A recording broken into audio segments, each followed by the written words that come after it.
My Best Friend's Wedding was released nearly 3 decades ago in 1997. It stars Julia Roberts as Julianne Potter, a food critic that has just learned some devastating news. A former fling, the one that got away, and the man that she considers to be her best friend, played by Dermot Mulroney, is getting married. She was sure that the two of them would get their timing right one day and get married themselves. But this absolute floozy, played by Diaz, shows up and she's going to be his forever? Ho ho ho! No, no, no. Not on Julia Roberts' watch. She agrees to help him set up the wedding, but secretly begins a diabolical plan to ruin the wedding and swoop in on what she knows to be her man, and hilarious hijinks ensue. I did not expect to enjoy this film as much as I did. This 90s rom-com starring Julia Roberts. I don't necessarily know what I was expecting, but maybe some cheesy lines, some cheesy melodrama, some wildly unrealistic expectations of romance.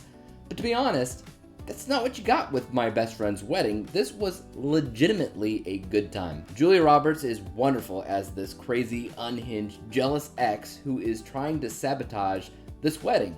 On paper, it sounds pretty darn awful, but because it is Julia Roberts, you actually sympathize with her story. You cringe along with her when things get awkward and real. You get frustrated right alongside her when this whole ordeal should be so simple, but just keeps on backfiring anyway. There is a lot of great comedic moments here that mixes some physical, but I would say more awkward humor elements in a way that I think a lot of us watching at home will relate with in a timeless kind of way, because it's in part a cautionary tale about wanting something that you can't have, right? And how love can make us all do some crazy darn things and we can really end up looking pretty dumb. This film does a great job reflecting that very concept. As a romance, I always ask one question before anything else, and that is, what are these characters willing to do for love? Every good romance film approaches this question differently, and the same can definitely be said for this film as well. The antics play out like a snowball effect, and the chemistry between everybody helps ground the film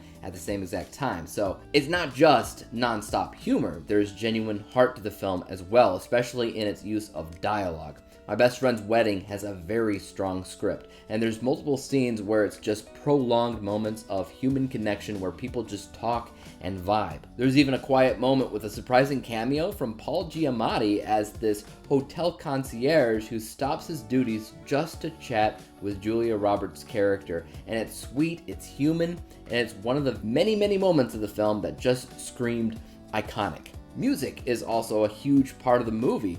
While it's not exactly a musical or anything, it does have 2 or 3 sequences about how joyful music can be, from that one scene where Julia Roberts attempts to embarrass the bride-to-be by making her sing karaoke when she clearly is completely tone deaf, but everybody in the bar cheers her on, because if you've ever been to a karaoke bar, you would know that it's not really about talent, it's about just having a good time. And then there's the scene with the family in the restaurant where everybody just begins to sing the song, Sing a Little Song for Me, in unison. There's just a lot of joy in these moments that feel instantly classic. I rarely feel that when watching a movie anymore, so I loved seeing that again here. The characters past Roberts were all pretty fantastic as well, carrying a ton of charisma and chemistry to the film, especially her editor, George, played by Rupert Everett, who was probably my favorite character in the bunch.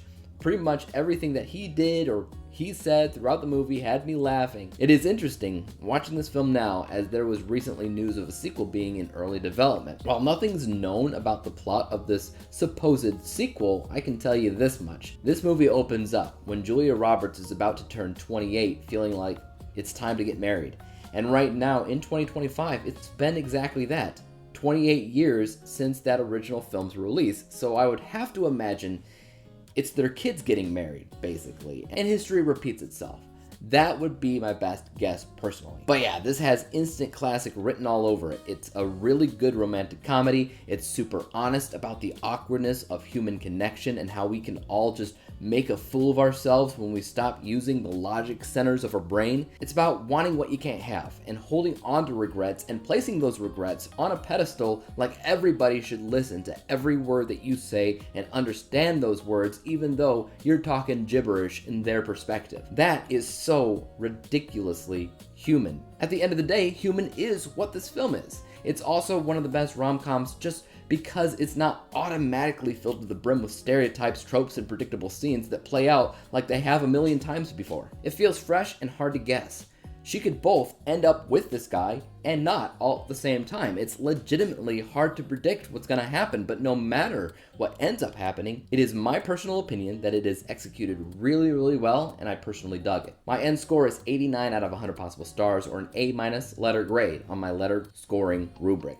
I wouldn't consider it a perfect film by any means, but even before I went through my grading rubric, I knew the end score would be somewhere in the vicinity of 9 out of 10 because that is the vibe that I got out of the film from beginning to end. But I do want to hear your thoughts about this film in the comment section down below. What's your favorite rom-com? And bonus points if you can list a 90s rom-com. As for YouTube, you guys know what to do. Hit the like, subscribe button, and bell to be notified when I come out with my next review, whenever and whatever that may be on. And until that day comes, peace out.